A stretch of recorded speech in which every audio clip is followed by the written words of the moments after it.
আপনারা তো দেশটা স্বাধীন করে আমাদের হাতে তুলে দিলেন, রাজনীতিবিদদের হাতে, সরকারি কর্মচারীদের হাতে, যে তোমরা দেশ চালাও। আপনারা আবার, আপনাদের তো ব্যারাক নেই, আপনারা গেলেন পড়াশোনায়। অথচ আজকে 55 বছর পর আপনাদের চেহারার যে সৌন্দর্য দেখার কথা ছিল, সেই সৌন্দর্যটা আজ আমি বিধ্বস্ততা দেখতে পাই, আপনাদের কষ্ট বেদনা দেখতে পাই, আমাদের ব্যর্থতা, আমরা দেশটাকে গড়ে তুলতে পারি না, আপনাদের প্রত্যাশা আমরা পূরণ করতে পারিনি। আমরা লজ্জিত। আমি প্রজাতন্ত্রের কর্মচারী হিসেবে আমি লজ্জিত।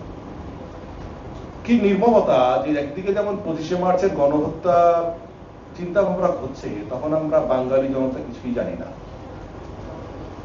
ইয়াহিয়া খান বাংলাদেশে আসলেন, অপারেশন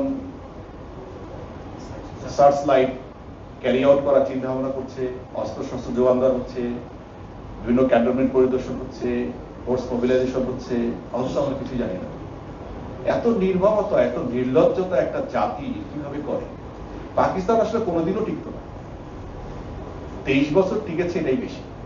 একটা দেশ পাওয়ার পরেও, এই যে আপনাদের ত্যাগের বিনিময়ে পাওয়া একটা দেশ, তারপরও আপনারা গণতন্ত্র, মানুষের অধিকার, এই কথাগুলো, এই কাজকে আমরা গুরুত্ব দিলাম না।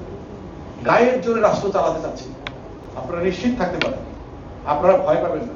আপনাদেরকে আমরা কোনোদিনও মুছে দিতে দেব না, আপনারা মুছে দিতে পারেন না। 24-এর গণ আন্দোলনের আজকে প্রায় 7 মাস। বলুন তো, একটা গুলি পুলিশ অন্যায়ভাবে কোথাও করেছে? করেনি। কেন করেনি? তাকে করতে বলা হয়, অন্যায় তাকে করতে বলা হয়। দেখুন, এই অন্যায় আদেশ দেওয়ার যে স্কোপ, সেই স্কোপটাকেই কিন্তু বন্ধ করতে হবে। আমরা যদি শুধু পুলিশকে চিন্তা না করে অন্য সংস্থাগুলোর কথাও চিন্তা করি, ভাবুন তো, কেউ কি কোনো জায়গায় প্রতিরোধ করেছে?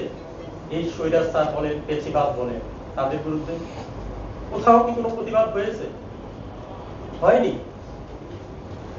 তেমনি পুলিশ তো করে। আমাদের ডিআইজি স্যার, মাননীয় প্রধান উপদেষ্টা মহোদয় সেখানেও বলেছেন, আমরা চাই পুলিশের পরিবর্তন।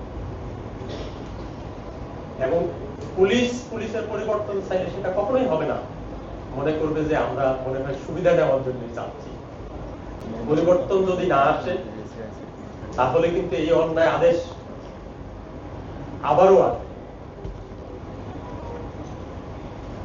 নিজের নাগরিকদের বিরুদ্ধে অস্ত্র ধরা সেই 71 সালেও হয়েছে, স্বাধীনতার পূর্বেও হয়েছে, 90-এর আন্দোলনে হয়েছে, এখনো হয়েছে।